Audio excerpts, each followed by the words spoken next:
Alexander the Great had never lost a battle. By 30, he had crushed the Persian Empire, marched farther than any Greek king in history, and carved his name from the Aegean to the edge of India.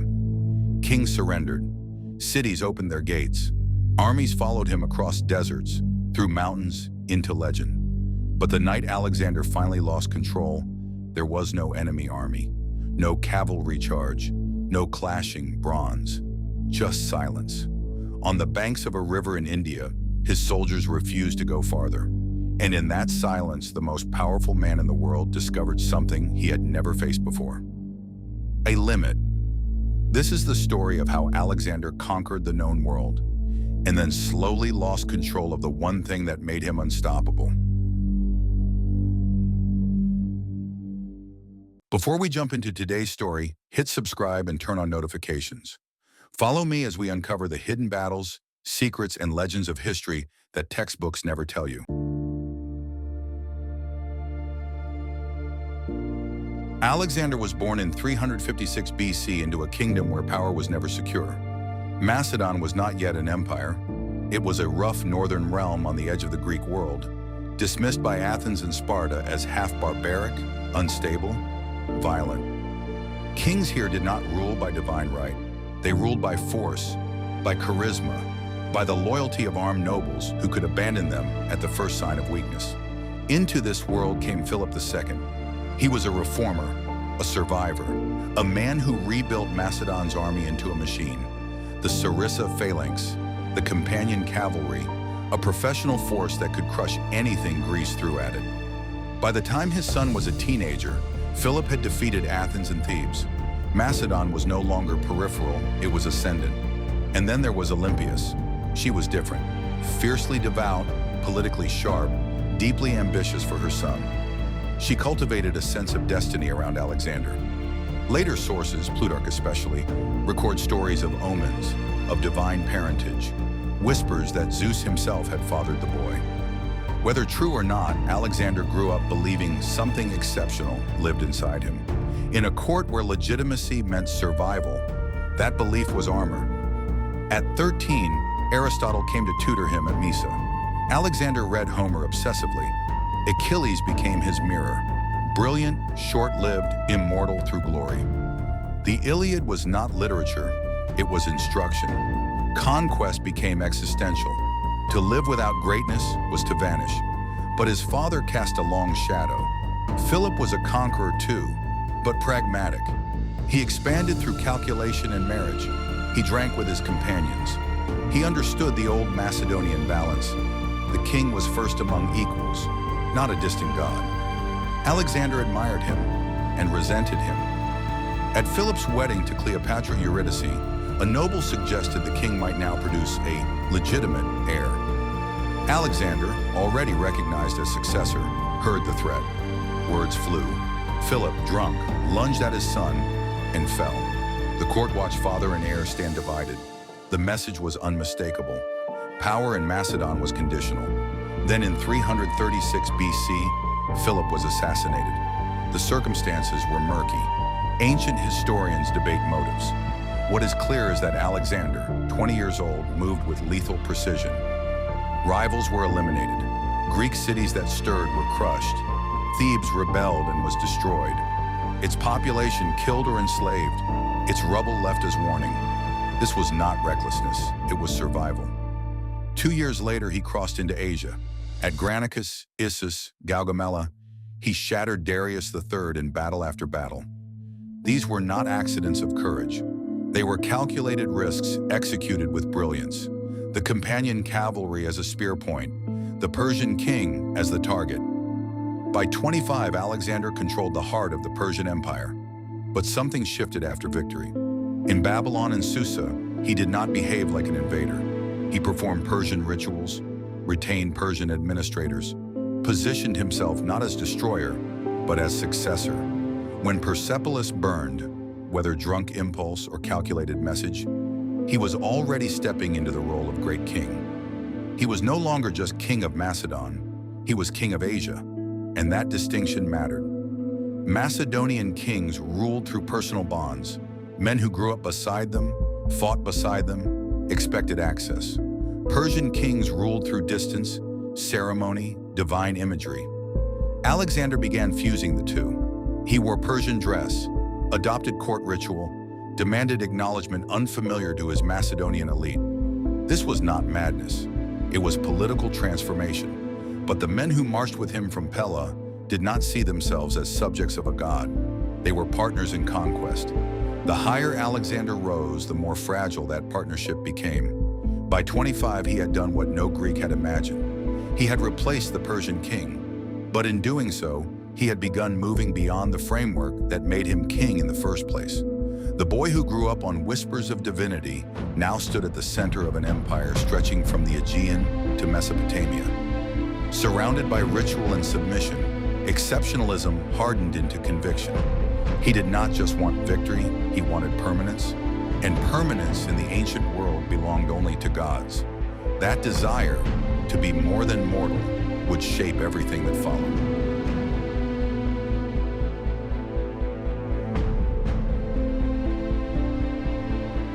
After Gaugamela in 331 BC, there was no Persian army left to stop Alexander. Darius III fled east, a king in name only. Babylon opened its gates. Susa surrendered its treasury. The wealth of generations now belonged to a 25-year-old Macedonian. The campaign that began as Greek revenge had become succession. Alexander did not dismantle the Persian system. He stepped into it. Satraps stayed. Taxation continued. He understood what many conquerors miss. Empires survive through administration, not spectacle. But legitimacy required more than military success. It required symbolism.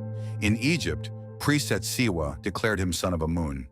Greek sources treat the journey reverently, though historians debate what was actually said. What matters is how Alexander received it. Recognition by an ancient priesthood confirmed what he was already starting to believe, that his authority was not merely political, it was sanctioned. From that moment, distance grew between him and his Macedonian companions. He began wearing elements of Persian dress at court, not fully, but enough to signal transformation. The diadem, the long tunic, controlled ceremony. He didn't abandon Macedonian customs. He layered Persian ones over them. To Persian nobles, this made sense. The great king stood above ordinary men. Ritual defined authority. To Macedonians, it was unsettling. They had not crossed Asia to become courtiers. They were soldiers who shared campfires and battle lines. Macedonian kings drank with their men, argued openly, led from the front. Now there were audiences instead of conversations, ceremony instead of familiarity. The most controversial shift was proskynesis, the Persian gesture of obeisance. Among Persians, it was political etiquette. Among Greeks, full prostration meant worship. When Alexander introduced it, the philosopher Callisthenes resisted openly. Officers bristled at bowing before a man they once called equal. The experiment faltered, but the damage lingered. A question moved quietly through the ranks. Was he still their king or something else? The tension wasn't just cultural, it was structural. Alexander's empire was expanding into regions where local elites understood power through absolutism, Bactria, Sogdiana. To rule effectively, he needed to appear as a legitimate successor to Persian authority. So he compromised. He recruited Persian cavalry, trained Iranian nobles in Macedonian warfare, elevated former enemies to administrative roles. To him, this was consolidation. To his veterans, it felt like displacement. They had bled to break the Persian Empire. Now Persians were being restored under a king who dressed like one of them. Winning had created a new problem: identity. He married Roxana, a Bactrian noble's daughter, part politics, part symbolism. It signaled permanence, not occupation. The further east he pushed, the more abstract Macedon became. His officers noticed changes. He grew less tolerant of dissent. Suspicion sharpened. Conspiracies emerged. The Pages conspiracy, unrest among nobles. Real or exaggerated, they fed an atmosphere of vigilance. Power demands loyalty. Absolute power demands fear. The inner circle divided. Some, like Hephaestion, adapted to the evolving court. Others, like Cleitus, remained traditionally Macedonian. The divide widened. Alexander stood between worlds, too Persian for Macedonians, too Macedonian for Persians. Yet from his view, it was rational. He had inherited Philip's army. He had conquered Darius's empire. Now he was trying to merge them. By the time he prepared for India, he commanded the largest political entity the Mediterranean had ever seen. His authority stretched from Greece to the Indus. But beneath the surface, something had shifted. His companions no longer looked at him the same way. There was admiration, there was loyalty, but there was distance too. He had risen higher than any Macedonian king before him. And when a leader rises beyond reach, the first casualty is not obedience, it's intimacy. The cost of winning too much is that eventually no one feels close enough to speak freely. And when that happens, silence begins to grow. Silence in councils, silence at banquets, silence where once there would have been laughter. It didn't erupt immediately, but it was there, and it was waiting.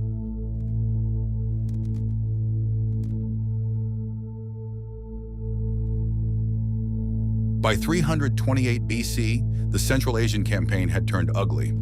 Bactria and Sogdiana offered no grand battles like Issus or Gaugamela. They gave ambushes, hit-and-run raids, warlords who struck supply lines, then vanished into mountains. Alexander chased them across brutal terrain, founding cities, forcing alliances, grinding forward. It was war without applause, and it wore on him. That winter at Maracanda, modern Samarkand, there was a banquet. Wine flowed. Macedonian symposia were never restrained, and Alexander prided himself on keeping pace. But something had changed. Songs praised Alexander above even the heroes of old.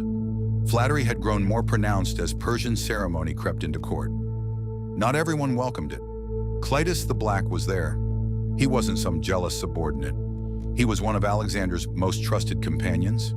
Years earlier at Granicus, Cleitus had cut down a Persian noble about to strike the king from behind. He had saved Alexander's life. He was older, deeply Macedonian, and he'd had enough wine to say what he thought. As the praise grew extravagant, Cleitus objected. He challenged the comparisons, elevating Alexander above Philip. He reminded the room that Macedonian soldiers had bled for those victories, that Philip laid the foundation, that greatness wasn't built by one man alone. In the old Macedon, blunt speech was expected. Kings endured criticism from companions who'd earned the right. But this was no longer the old Macedon. Alexander reacted sharply. Words escalated. Cleitus pressed harder, accusing the king of favoring Persians, of drifting from the traditions that made him. Then Alexander's temper broke. He demanded Cleitus removed. Guards intervened. Cleitus was escorted out, then returned either slipping past attendants or let back in the confusion. He kept speaking. In that moment, the boundary between king and companion collapsed. Alexander seized a spear. He struck. Cleitus fell. The room went silent. Ancient sources agree on what followed. Immediate horror. Arrian describes Alexander standing over the body in shock. Plutarch says he tried to throw himself on the same spear and had to be restrained. He withdrew for days, refusing food, drowning in grief. But remorse doesn't reverse consequence. This wasn't the first execution of a companion. Philotas died for treason. Parmenion was eliminated soon after. Those decisions wore masks of political necessity. This was different. This was personal. If a man who saved the king's life could die in rage, what protection did anyone have? The deeper wound was structural. The old Macedonian kingship ran on proximity and shared hardship. The new imperial model demanded distance and reverence. Cleitus spoke as if the old rules still applied. Alexander answered as if they didn't. No revolt followed. Campaigns continued. Orders were obeyed. But something shifted. Trust isn't destroyed by fear, it's replaced by it. After Maracanda, Alexander's inner circle narrowed. Persian integration accelerated. Ceremony formalized. The king grew less accessible. Outwardly, the machine held. Resistance in Sogdiana was crushed. The army pushed toward India, but a line had been crossed. Alexander's intensity had always inspired loyalty, charging into danger, leading from the front. Now that same intensity had shown its other face. The banquet at Maracanda wasn't a military defeat. It was psychological. For the first time, Alexander lost control, not of an army, not of a province, but of himself. in full view of the men whose beliefs sustained his power. They would still follow him, but the certainty that he was untouchable by enemies or by impulse had begun to fracture.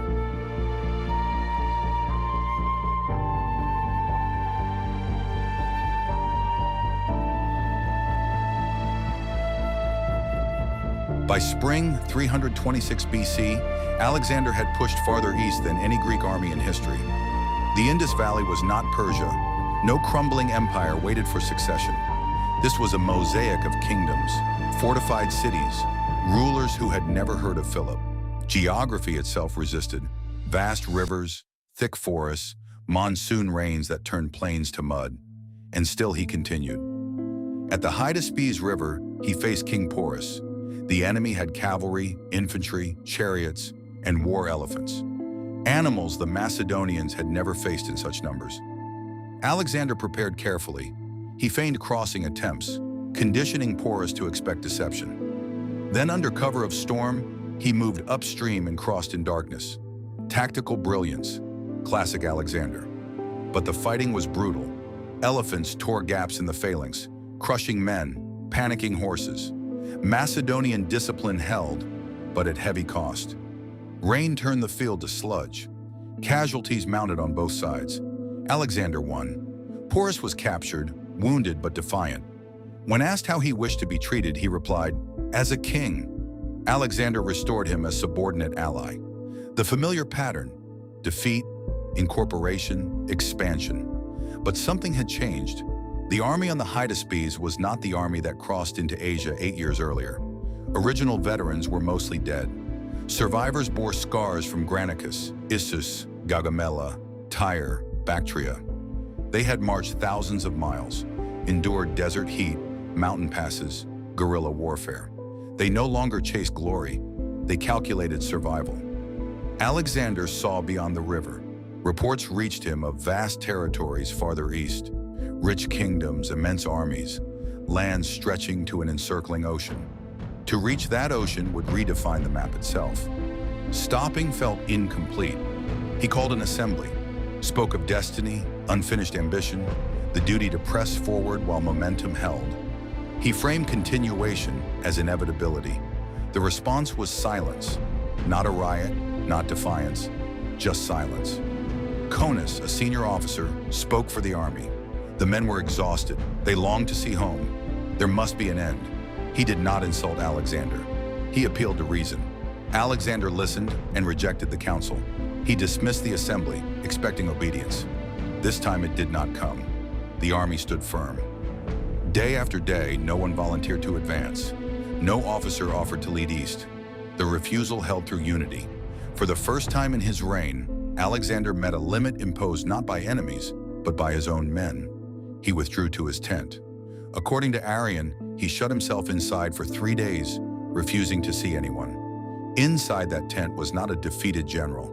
It was a king calculating. For 8 years, momentum had defined his rule. The army's identity fused with forward motion. To stop was to fracture the narrative that sustained them. But the soldiers no longer ran on narrative. They ran on fatigue. On the 4th day, he emerged. Sacrifices were performed. Omens were declared unfavorable for advance. Divine will, not human defiance, dictated the turn. The explanation preserved hierarchy. The soldiers accepted it. Relief spread. But relief is not restored devotion. Alexander ordered massive altars built on the Hyphasis banks, monuments marking the easternmost limit of his march. Built on exaggerated scale, they projected grandeur. If he could not go farther, he would make the stopping point monumental. They turned west. To outsiders, it looked strategic. Consolidation made sense. But within the ranks, the memory lingered. Conus, who spoke for the army, died during the return march, reportedly of illness. Ancient writers hint at coldness from Alexander. Whether true or not, the timing underscored fragility. At the edge of the known world, the greatest commander of his age discovered a boundary he could not cross. Not because he lacked strength, because loyalty has a limit, and once that limit is tested, it never fully returns to what it was before.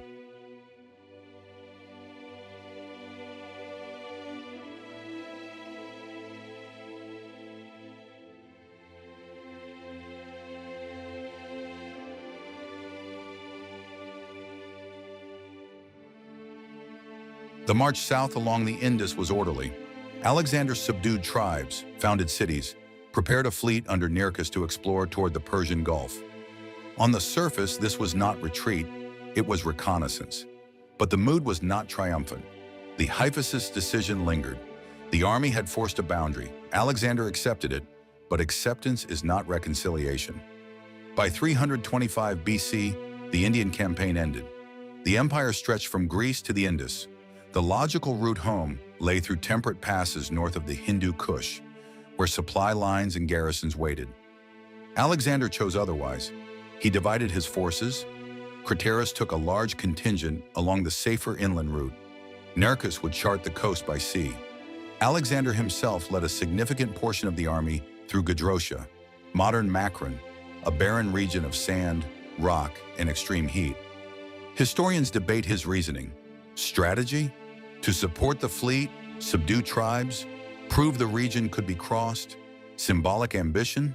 To rival Cyrus, who reportedly failed in that same desert? What is undisputed is the outcome. Gedrosia was unforgiving, water sources scarce, terrain shifting between dunes and jagged rock. Supply coordination collapsed. Heat by day, cold by night. Livestock died first, then pack animals, then men. Ancient sources speak of catastrophic losses. Numbers may be inflated, but casualties were severe. Thousands perished from dehydration, exhaustion, starvation. No enemy army to blame, no tactical error, just environmental miscalculation. The army staggered forward in fragments, stragglers left behind, units lost cohesion, discipline frayed under physical collapse. Alexander was there. Accounts describe him sharing water, refusing to drink when supplies ran low. Embellished or not, the message was real. He understood the symbolic weight of visible endurance, but symbolism cannot refill canteens. For men who had resisted at Hyphasis, the desert felt like consequence. Ancient writers record no open accusations, but the question lingers. Was this route necessary, or chosen to prove something? The truth is complex. Alexander embraced risk as political instrument. Crossing impossible terrain reinforced invincibility. Surviving Gedrosia would silence doubts about limits, but limits aren't conquered through will alone. By the time survivors reached Pura, the army was diminished physically and psychologically. When they reunited with Cleitus's contingent, arrived in stable condition, the contrast was stark. One column bore scars of near collapse.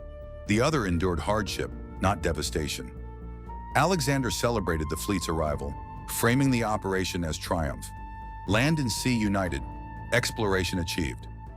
But beneath ceremony, the army understood.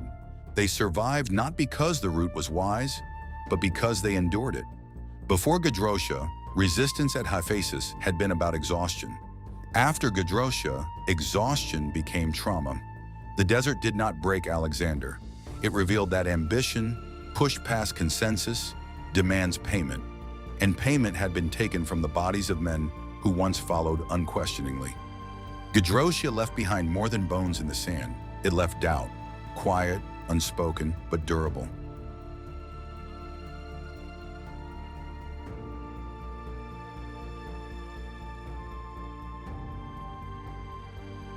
By 324 BC, Alexander was no longer a wandering conqueror.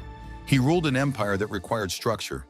The question was no longer how far he could march, but how he would govern what he'd taken.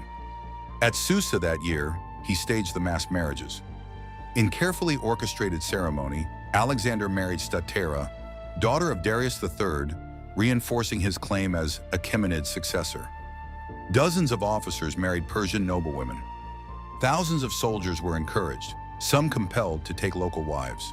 It was not romance, it was policy. Alexander was fusing ruling classes. Macedonian military dominance would anchor the empire. Persian lineage would legitimize it. The future would be both. To many Macedonians, this felt like dilution. They had not left home to become absorbed into Asia. They had conquered it. Then came a second reform. Alexander trained thousands of young Persian nobles in Macedonian warfare, the epigoni. Armed with sarissas, drilled in phalanx formation, they looked like replacements. In principle, it was pragmatic. The empire was vast. Reliance solely on Macedonian manpower was unsustainable. But symbolism matters. To the veterans, the message was unsettling. They were becoming replaceable. At Opis on the Tigris, tension surfaced. Alexander announced he would send home aged and wounded soldiers with rewards. On its face, generous. But the army interpreted it differently. They feared dismissal. They feared being sidelined while Persians rose. The grievance was not about pay. It was about status. They shouted defiance. According to Arrian, they told him to campaign with his father Ammon and the Persians instead. The remark cut at his adopted divinity. Alexander's response was explosive. He leapt from the platform, arrested the loudest dissenters, and executed several on the spot. Spectacle deliberate. Authority would not be insulted. Then he spoke. He recounted Macedon's poverty before Philip, his father's achievements, his own, shared battles, shared wounds, shared wealth. The empire around them proved what they built together. It was not a tyrant's rant, it was an argument. Then in calculated gesture, he dismissed them, formally releasing the Macedonians from service. He would continue with those loyal. The shock was immediate. The army did not want separation, they wanted reassurance. The executions reminded them of his power. The speech reminded them of shared history. The dismissal threatened identity. What followed was not another standoff like Hyphasis. It was collapse. Soldiers laid down their arms, begged forgiveness, approached unarmed, asking reinstatement, declared loyalty, wept. Alexander wept too. Reconciliation followed, public, theatrical. He embraced them, restored them, held ceremony symbolizing unity. Outwardly, triumph of authority. The king reasserted control. The army submitted. But submission is not belief. At Hyphasis, the army drew a boundary around ambition. At Opis, they reacted to fear of erasure. Alexander's vision was unmistakable now. A blended imperial elite, no longer purely Macedonian. The veterans sensed the shift. Years ago, they were the engine of conquest. Now they were one component of a broader structure. Alexander won at Opis. He commanded obedience through force and persuasion, but the emotional contract had altered. In early campaigns, men followed because his ambition felt shared. Now they followed because the empire was too vast to walk away from, and because he remained indispensable. The reconciliation was genuine. It was also revealing. Alexander no longer ruled companions bound by youthful loyalty. He ruled an empire straining to define itself, and at its center stood a king increasingly alone.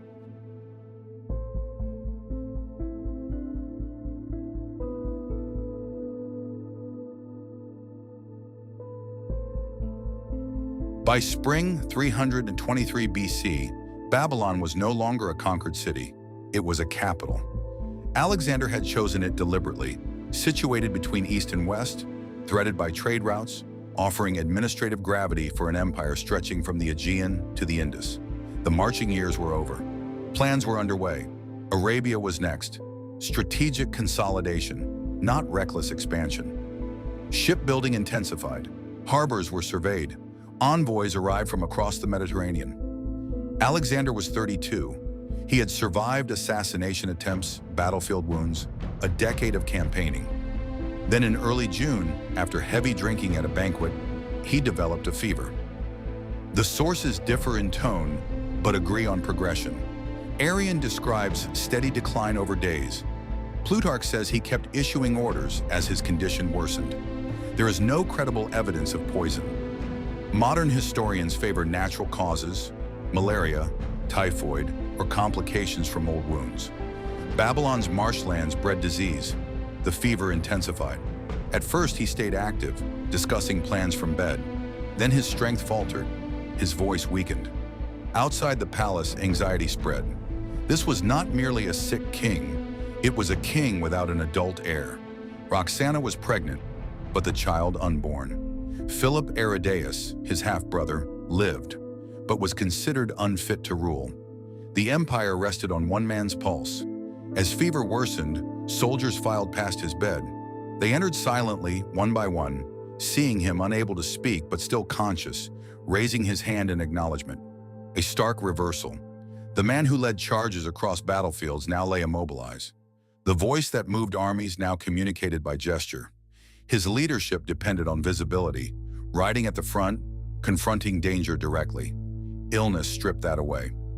At some point, his generals asked the question that could no longer be avoided.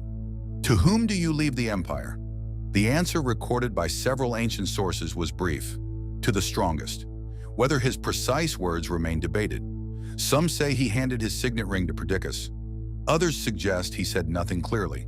The phrase may have been shaped by later memory. What matters is this: there was no formal succession plan, no designated adult heir, no clear mechanism. For Macedon, this was dangerous. For a transcontinental empire forged through personal authority, it was catastrophic. On or around June 10th or 11th, 323 BC, Alexander died. No battlefield around him, no enemy army advancing, no dramatic last charge, just heat, silence, and the sudden absence of the most powerful man in the known world. His body would later rest in Egypt under Ptolemy's control. Even in death, his presence became a political symbol. But in that moment, symbolism did not stabilize power. It destabilized it. The generals who stood beside him for years, who reconciled at Opis, marched through Gedrosia, shared triumph and fracture, now faced an empire without a center. Alexander built a structure dependent on himself. Now that center was gone. The fever had not merely taken a life. It removed the only force capable of holding competing ambitions in equilibrium. And in the silence that followed his death, the question he left unanswered began to take form, not in speeches, but in calculations.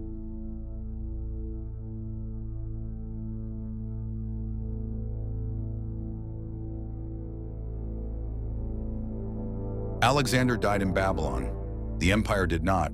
That was the problem. For days after his death in June 323 BC, there was no clear successor.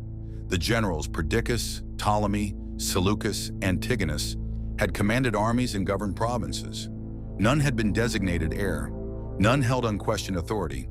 The empire had been held together by one force: Alexander's presence. Without it, ambition surfaced immediately. Inside the palace, crisis unfolded. The infantry supported Philip Aridaeus, Alexander's half-brother, royal blood, but widely considered unfit to rule. The cavalry commanders hesitated. Roxana was pregnant. If she bore a son, that child would carry legitimacy. Compromise was forged under tension. Philip would be proclaimed king. If Roxana's child were male, he would rule jointly. The arrangement did not resolve authority, it deferred it. Perdiccas, to whom Alexander reportedly handed his signet ring, became regent. Satrapies were redistributed. Antigonus retained Phrygia. Ptolemy received Egypt. Seleucus took the companion cavalry, on paper orderly, in reality unstable. Each general now possessed territory and troops. Each understood the kings were symbols. Real power flowed through whoever controlled the army. Within months, unity fractured. Perdiccas attempted to assert central authority. Ptolemy refused submission. When Ptolemy seized Alexander's body, diverting it to Egypt, control of the conqueror's remains conferred legitimacy. Perdiccas marched against him in 321 BC. The campaign failed. Crossing the Nile proved disastrous. Perdiccas was assassinated by his own officers. The regent died less than 2 years after Alexander. What followed was the Wars of the Diadochi, the successors. Antigonus sought dominance in Asia. Ptolemy consolidated Egypt. Seleucus reclaimed the Persian heartland. Cassander secured Macedon. The nominal kings became pawns. Philip III was executed in 317 BC. Alexander IV and Roxana were murdered around 310 BC. The last direct heir died not in battle, but in confinement. The empire fractured into Hellenistic kingdoms: Ptolemaic Egypt, Seleucid Asia, Antigonid Macedon. Greek culture spread. Cities flourished. In that sense, legacy endured. But the unified structure dissolved in blood. The irony was sharp. Alexander dismantled the Achaemenid Empire in under 5 years.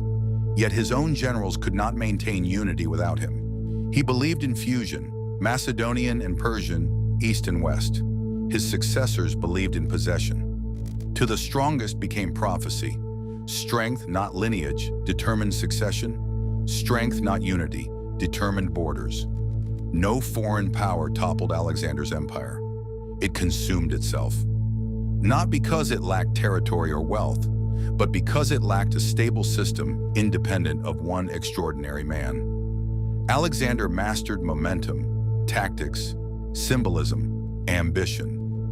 What he did not leave behind was succession secured against ambition equal to his own. The silence at Hyphasis marked the first boundary.